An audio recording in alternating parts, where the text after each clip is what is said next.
இந்த தொழுகையில ஒரு இபாதத் இருக்குது. அந்த இபாதத்தை நாங்க செய்யறது எப்படி தெரியுமா? இந்த தொழுகைக்கே சிறப்பு அந்த இபாதத்தாலதான். அது என்ன இபாதத்? தொழுகையே இபாதத்து தான். அதுக்குள்ள இன்னொரு ஸ்பெஷலா என்ன? சுஜூத்.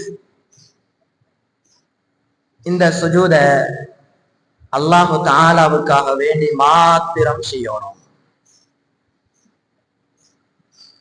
வணக்கம் என்ற லெவல்ல வேற யாருக்காவது ஒருத்தருக்கு நாங்க செஞ்சோம்னா அது சிறுக்கா போய்க்கிறோம். கண்ணியத்துக்காக வேண்டி செஞ்சோம்னா அது ஆறாமா போய்க்கிறோம்.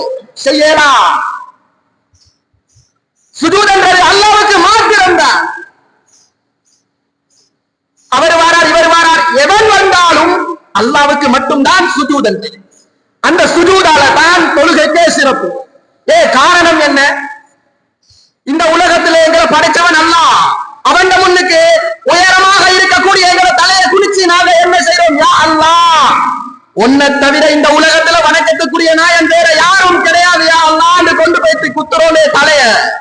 இதனால தான் தொழுகை அஃலலுல் இபாதா, இபாதாத்துக்கள் மிகவும் சிறந்தது தான்.